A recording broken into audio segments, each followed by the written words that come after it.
अस्सलाम वालेकुम जी। की हाल चाल ने सारे सज्जना मित्रां दे। सियाणे कहंदे भी पाउणा हर कोई जानदा पर मटकाना कोई कोई जानदा।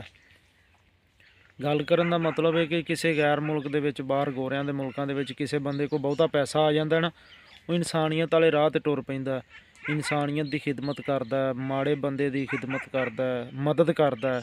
जिवें ला लो भी बिल गेट्स है, वो पोलियो दे पूरी दुनिया दे विच जिहड़ी मैडिकेशन है वो करवाउंदा।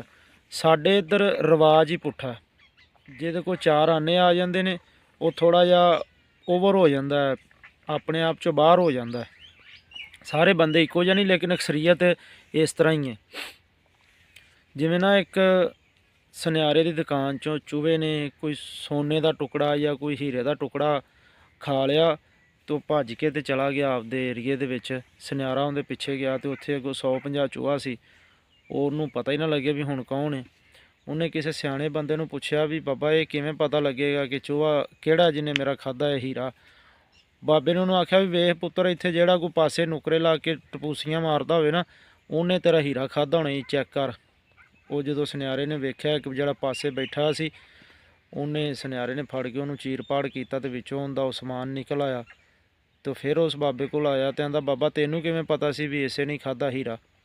उन्हें है भी ये थोड़ा जिहा कम अकल सी या छोटे जहन का मालक सी, जिन्हें अपने आप नूं आपदी बरादरी नूं आपदे नालदियां नूं भुल गया, जां थोड़ा जिहा उहदे कोल ना समान वल आया। तो इस तरह ही हुण साडे तुसीं व्लागर ला लो पाकिस्तान दे विच, ਉਹ जो भी ਵਿਖਾਉਂਦੇ ने, जो भी करते हैं, फैमिली व्लॉगिंग करन या जो भी करन, उहदे नाल साडा कोई लेन देन नहीं हैगा, कोई तलक नहीं। ये उन्हां दा फेल है।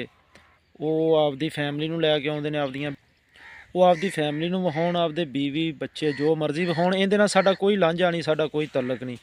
लेकिन जदों वो शो ऑफ करते हैं, गल करन दा मकसद यह है कि ये साडी आवाम ने, असां लोकां ही इन्हां नूं इत्थों तक पहुँचाया। इन्हां दीयां वीडियो वेख वेख के, इन्हां दीयां वीडियो ना वेंदे तो की सी, ਇੱਥੇ ਫਿਰਨਾ है भी। हुण वो तोड़े भर भर लिजांदे ने, उत्थों गड्डियां लैंदे ने। तुसीं 3 करोड़ की 4 करोड़ की गड्डी लई है यार, वो की करदे जो तुसीं लई, अल्लाह पाक तुहाडे मुकद्दरां च करे, लेकिन तुसीं नौजवान नस्ल नूं एहसासे कामतरी दा शिकार कर रहे जे। ਜਿਹੜੇ नौजवान वेखदे ने ਤੁਹਾਨੂੰ, ਤੁਹਾਡੀਆਂ ਵੀਡੀਓ ਵੇਖਦੇ ਨੇ, ਤੁਹਾਨੂੰ ਉਹ ਫਾਲੋ ਕਰਦੇ ਨੇ, ਤੁਹਾਨੂੰ ਐਜ਼ ਏ ਉਹ ਆਈਡੀਅਲ ਫਾਲੋ ਕਰ ਰਹੇ ਨੇ। ਤੇ ਉਹ ਤੁਸੀਂ 4 ਕਰੋੜ ਰੁਪਈਆ ਥੈਲਿਆਂ 'ਚੋਂ ਪਾ ਕੇ ਇੰਝ ਉਹਨੂੰ ਕੱਢਦੇ ਜੇ ਟੇਬਲ 'ਤੇ, ਵੇਖਣ ਵਾਲਾ ਬੰਦਾ ਅਹਿਸਾਸੇ ਕਮਤਰੀ ਦਾ ਸ਼ਿਕਾਰ ਹੁੰਦਾ। ਇਹਦੇ 'ਚ ਉਹਨਾਂ ਦਾ ਵੀ ਕੋਈ ਕਸੂਰ ਨਹੀਂ। ਜਿਹੋ ਜਿਹਾ ਮੂੰਹ ਉਹੋ ਜਿਹੀ ਚਪੇੜ।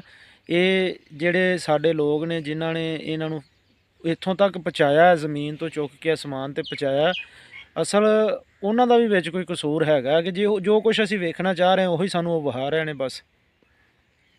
ਇਸ ਵਾਸਤੇ ਇਸ ਚੀਜ਼ ਦਾ ਮੇਰਾ ਵੀਰ ਖਿਆਲ ਕਰਿਆ ਕਰੋ। ਇਹ ਤੁਸੀਂ ਫੈਮਿਲੀ ਵਲਾਗਿੰਗ ਕਰਦੇ ਜੇ, ਤੁਸੀਂ ਜੋ ਮਰਜ਼ੀ ਕਰਦੇ ਜੇ, ਇਹ ਤੁਹਾਡਾ ਹੱਕ ਹੈ, ਤੁਸੀਂ ਕਰ ਸਕਦੇ ਜੇ, ਤੁਹਾਨੂੰ ਕੋਈ ਨਹੀਂ ਰੋਕ ਸਕਦਾ। ਲੇਕਿਨ ਸ਼ੋਅ ਆਫ ਜਿਹੜਾ ਨਾ, ਇਹ ਵੀ ਉਹ ਇੱਕ ਵਲੋਗਰ ਹੈ, ਕੋਈ ਪਾਕਿਸਤਾਨ ਤੇ ਨਹੀਂ ਰਹਿੰਦਾ, ਪਤਾ ਨਹੀਂ ਉਹਦਾ ਨਾਂ ਕੀ, ਹੁਣ ਮੇਰੇ ਜ਼ਿਹਨ 'ਚ ਨਹੀਂ ਆ ਰਿਹਾ। ਉਹਦੀ ਵੀਡੀਓ ਸਟਾਰਟ ਹੀ ਇੱਥੋਂ ਹੁੰਦੀ, ਓਏ ਗਰੀਬੋ। ਜਿਹੜੇ ਉਹਨੂੰ ਸਬਸਕ੍ਰਾਈਬ ਕਰਦੇ ਨੇ, ਇਹ ਮੈਨੂੰ ਕਿਸੇ ਦੱਸਿਆ, ਫਿਰ ਮੈਂ ਉਹਦੀ ਵੀਡੀਓ ਚੈੱਕ ਕੀਤੀ ਤੇ ਔਰ ਵਾਕਈ ਹੀ ਇੱਥੋਂ ਸ਼ੁਰੂ ਕਰਦਾ ਕਿ ਓਏ ਗਰੀਬੋ, ਇਹ ਵੇਖੋ ਮੈਂ ਔਡੀ ਤੇ ਫਿਰ ਰਿਹਾ। ਇਸ ਚੀਜ਼ ਤੋਂ ਪਰਹੇਜ਼ ਕਰਨਾ ਚਾਹੀਦਾ। ਰੱਬ ਸੋਹਣਾ ਸਭ ਤੇ ਖੈਰ ਕਰੇ। ਅੱਲਾ ਦੇ ਹਵਾਲੇ ਜੀ।